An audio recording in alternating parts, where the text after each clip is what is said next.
Olá, turma! Tudo bem? Turma, na aula de hoje irei falar sobre os circuitos básicos de disparo em CA. Para essa aula de hoje, eu defini os seguintes objetivos.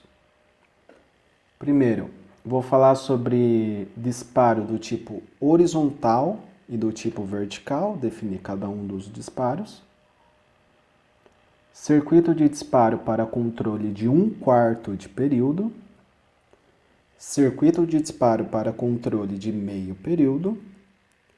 Circuito de disparo para controle de meio período com alta sensibilidade. E análise das formas de onda de tensão. Legal. Então, tipos de disparo CA. Existem aí dois tipos. Tá? O primeiro é o vertical, que é aquele no qual o sinal de porta é uma tensão cujo valor varia até atingir a tensão de disparo de porta, conhecido como VGT. Essa tensão é aplicada na porta pela descarga de um capacitor. Então aqui nós temos o circuitinho, temos aqui R conectado a um capacitor, uma resistência e um capacitor, isso daqui gera uma constante de carga para o capacitor carrega até um determinado nível e dispara o tiristor. Tá? A gente vai ver esse circuitinho aqui na aula de hoje, observar a forma de onda de carga e de descarga para tensão elétrica. Legal. Disparo horizontal. Ele é feito por meio de pulsos de disparos obtidos de osciladores de relaxação ou de circuitos integrados, por exemplo, o TCA 785. Esses pulsos são aplicados na porta em um instante correspondente ao ângulo de disparo desejado. Tá? Então aqui eu tenho uma imagem para representar isso, onde nós temos o que seria o semiciclo positivo da rede, θF que seria o ângulo de disparo, e um pulso que ele é criado por oscilador ou circuito integrado. Tá? E daí a gente consegue disparar o tiristor através deste pulso, tá? Diferente aqui do caso do capacitor, que é até a tensão atingir um valor de VGT. Legal. Então, falando aqui de um circuitinho de disparo para 1/4 de período, temos que existem vários circuitos de disparo, né? E a figura ao lado ela apresenta o mais simples. Tá? Então, um circuito que é composto basicamente de diodo e resistor, tá? Além de um potenciômetro aqui, que é um elemento resistivo, obviamente, conectado para controlar o ângulo de disparo desse tiristor. Observe nesse circuito que o ângulo de disparo é de no máximo 90 graus, pois a tensão de porta está em fase com a tensão de anodo. Tá? Então, o que é a tensão de anodo? É a tensão da rede. Ela vai subir até um valor de pico que é em 90 graus. Então, o que acontece? O valor do disparo vai ser de no máximo 90 graus, porque a tensão para esse circuitinho aqui de disparo está relacionado justamente com a tensão de anodo, né? Varia com a mesma fase, tá? A tensão de anodo com relação à tensão que é aplicada à porta. Entretanto, é possível variar o ângulo de disparo ajustando o potenciômetro variável, que seria o RV. Tá? Então, variando essa resistência, conseguimos controlar o momento que esse tiristor vai entrar em condução. Ao aumentar a resistência de porta, né, ou seja, RG igual RV mais R, a corrente de porta diminui e, consequentemente, a tensão de anodo necessária para disparar o SCR deve ser maior. Assim, quanto maior RV, maior o ângulo de disparo. Tá? Note também que o diodo ele protege a porta contra a tensão reversa do semiciclo negativo. Então, o que acontece? Semiciclo positivo vem aqui, passa a tensão positiva pelo diodo e dispara o tiristor. No negativo, chega negativo no anodo, esse diodo bloqueia. Tá? Então, não deixa passar a tensão negativa para a porta do tiristor. É um elemento aqui de proteção, tá? Esse diodo, ele vai proteger o gatilho do tiristor.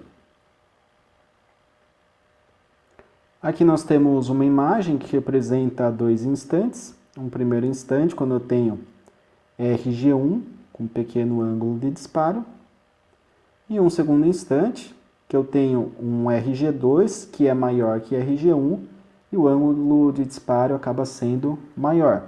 Portanto, o aumento da resistência faz com que haja um aumento do ângulo de disparo. Portanto, a variação positiva da resistência é diretamente proporcional à variação positiva do ângulo de disparo e vice-versa. Tá? Legal. Agora, falando de disparo para meio período, temos o seguinte. É possível configurar um circuito para que o SCR dispare além de 90 graus. Nesse caso, devemos atrasar a tensão de porta em relação à tensão de anodo. O circuito da figura ao lado é um exemplo de configuração que permite ângulo de disparo maior que 90 graus. Então perceba, ó, já é um circuito mais complexo, né? Temos aqui a carga RL. Temos aqui agora, além do potenciômetro e do resistor, um capacitor e mais um diodo, certo? É um circuitinho aqui de disparo mais complexo, porém permite aqui uma alimentação até 180 graus, tá? Para essa carga aqui, uma variação angular, melhor dizendo, de até 180 graus. Legal. No semiciclo positivo, o que acontece? O capacitor se carrega por VR mais R. Então, esses dois resistores associados à capacitância gera um tempo de carga para esse capacitor. Quando a tensão atinge aproximadamente VGT mais 0,7, né? Ou seja, tensão de disparo mais 0,7 para vencer a queda do diodo, o SCR dispara para um ângulo determinado pelo potenciômetro. Tá? Então, o potenciômetro vai ainda determinar o ângulo de disparo, assim como determinava no circuito anterior. O capacitor se descarrega e quando começa o semiciclo negativo, o diodo D2 conduz, fazendo com que a tensão C seja igual à tensão da rede. Tá? Então pense assim, semiciclo positivo, chega o positivo aqui no catodo, D2 é um aberto, uma chave aberta, como se só tivesse essa parte aqui do circuito. Tá? Legal. Semiciclo negativo, o que acontece? D2 fica com negativo no catodo. Se eu tenho negativo no catodo, o que acontece? A tensão em C vai ser justamente a tensão da rede elétrica. Tá? Então o capacitor fica em paralelo com a rede. Legal. Dessa maneira, ao iniciar o próximo semiciclo positivo, a tensão no capacitor será igual a zero, garantindo que o ângulo de disparo continue sendo o mesmo. Ok? Então isso é feito para que o circuito tenha certa simetria no disparo de um ciclo para outro.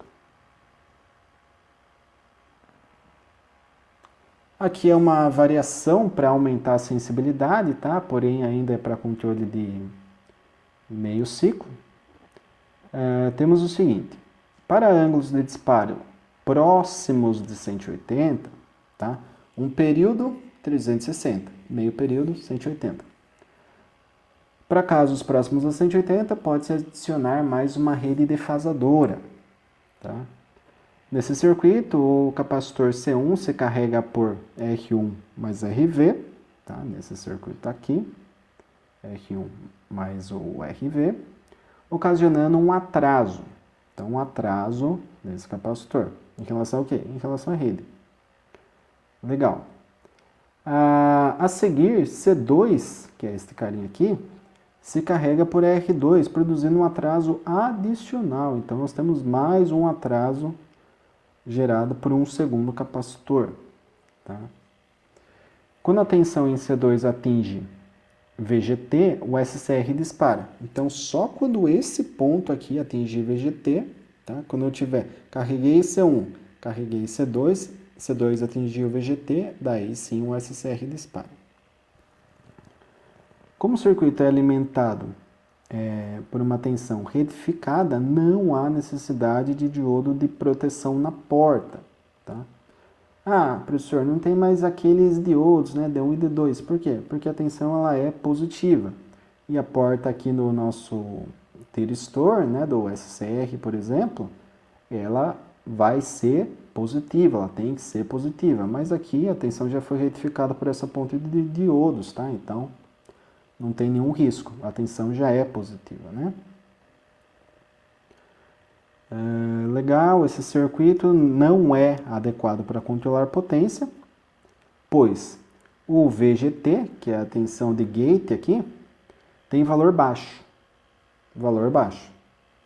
E uma pequena variação de VGT provoca, por conta daí, né, da troca de SCR, levaria a uma mudança no ângulo de disparo para um mesmo posicionamento de RV. Tá?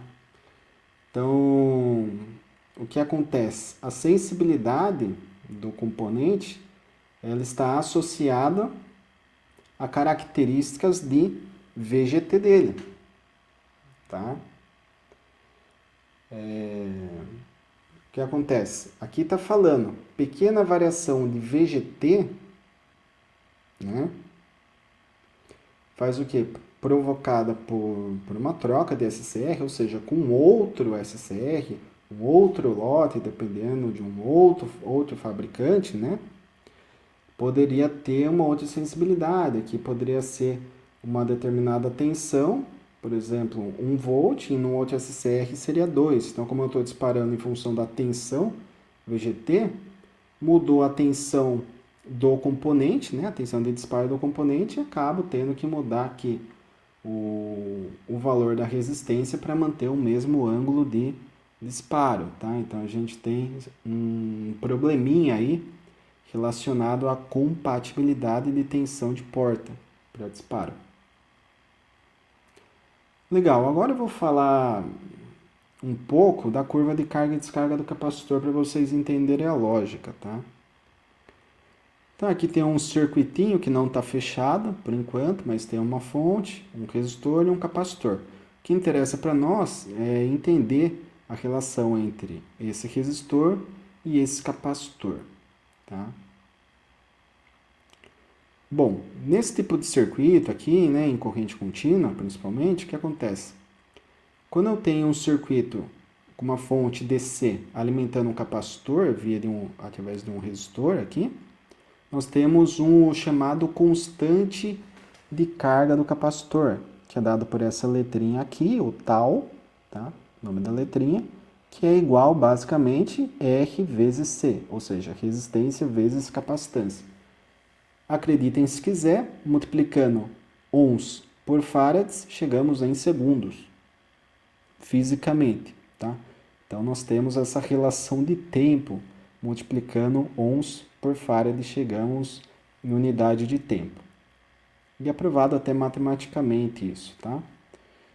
Então, o que acontece? Quando eu multiplico o valor da resistência em ohms pela capacitância em farads, eu tenho uma constante em segundos. Essa constante diz para nós que em 63% do valor da fonte, né, o valor aqui da fonte de alimentação, nós teremos exatamente esse valor aqui do produto RC. Tá? Ou seja, em uma constante de tempo, nós temos já uma carga realizada no capacitor equivalente a 63% do valor de alimentação. E daí vocês me perguntam, em quantas constantes de tempo demora para o capacitor carregar totalmente com o valor da tensão de alimentação? Em termos práticos, a gente adota 5, tá? 5 constantes. Por quê? Ô louco, professor, mas uma constante é 63%. Por que 5 para chegar em 100%? Porque o comportamento é exponencial, turma. Não é linear, não é? Então, uma constante 63. duas constantes, multiplica por 2 aqui, né? 126. Né? Não é assim, não é linear. Então, precisamos de 5 constantes de tempo para ter 100% da tensão da fonte como carga de um capacitor. Legal. O que eu faço agora? Fecho o circuito. Então, fechei aqui positivo da fonte no resistor, vai surgir uma corrente que eu chamei de corrente de carga. E para essa corrente de carga nós temos essa curva aqui, tá? Essa curva em negrito, que é basicamente a curva de carga de um capacitor.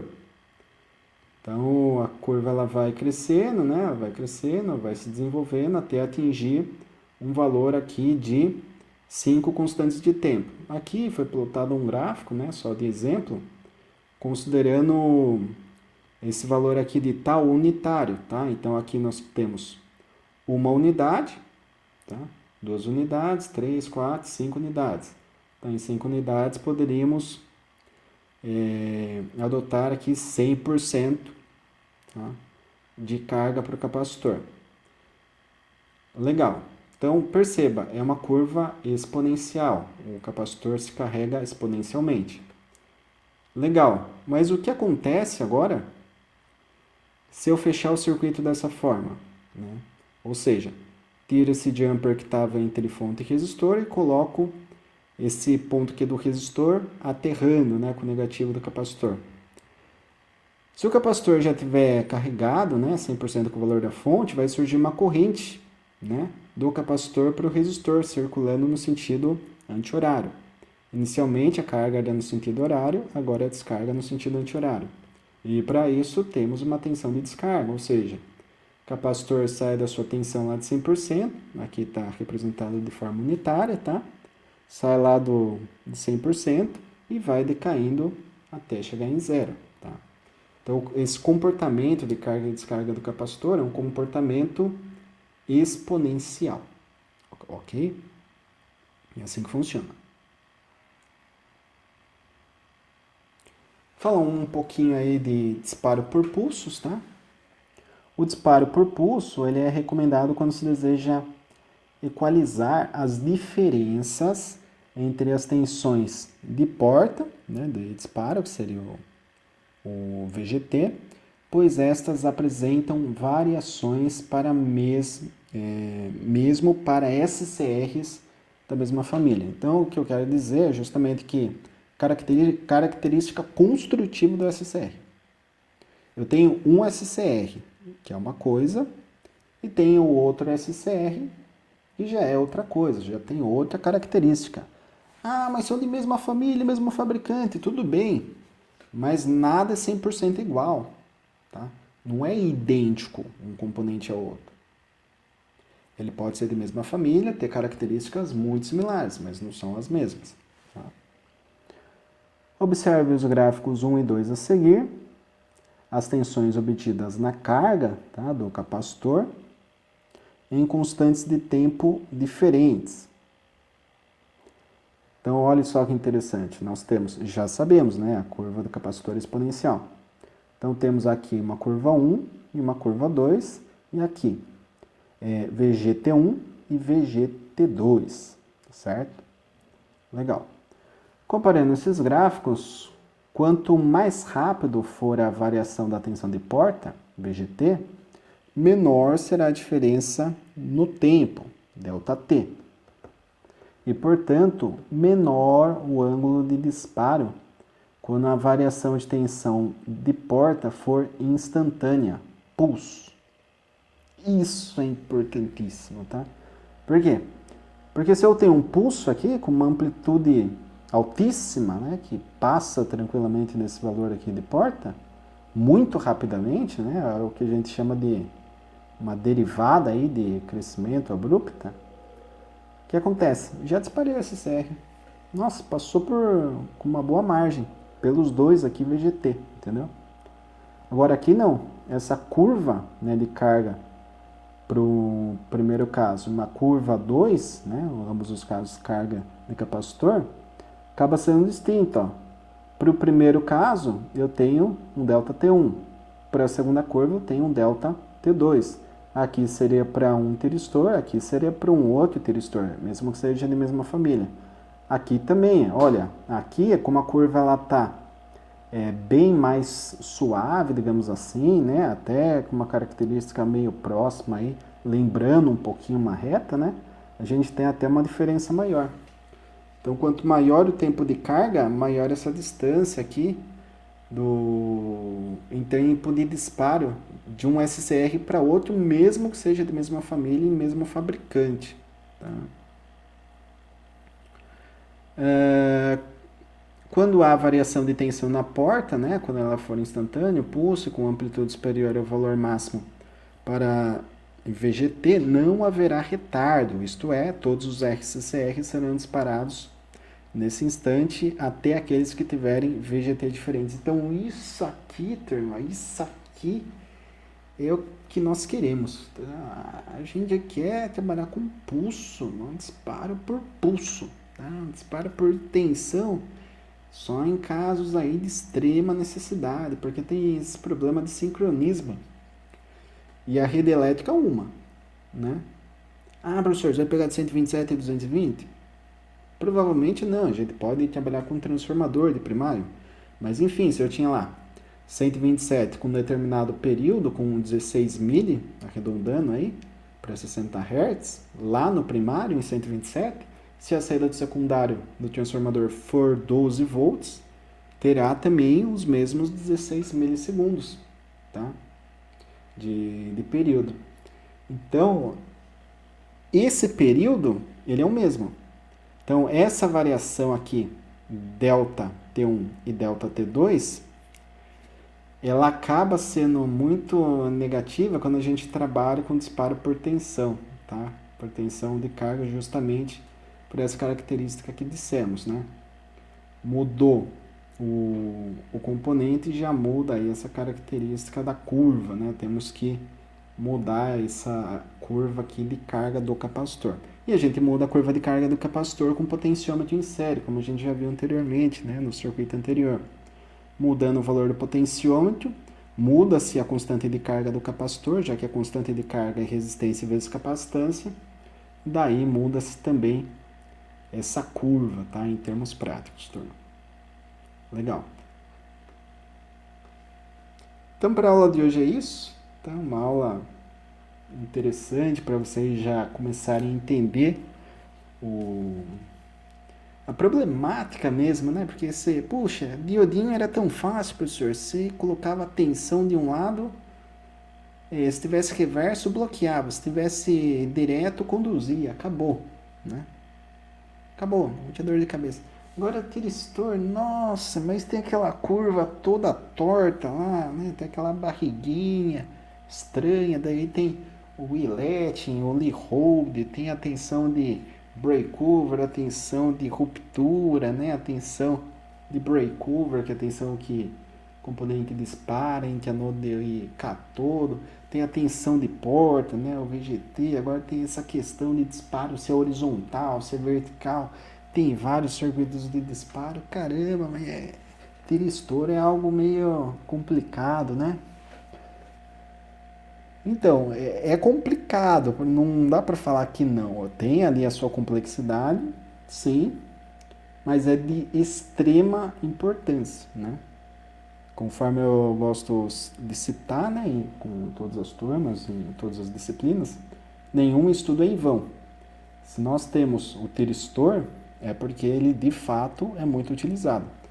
Um exemplo que eu passei até para eletrotécnica, né, o curso da noite modular, é que nós temos a subestação conversora de Furnas, né? Inclusive tem um professor que trabalha em Furnas, e nessa subestação chegam duas linhas DC de 600 kV, tá? Corrente contínua.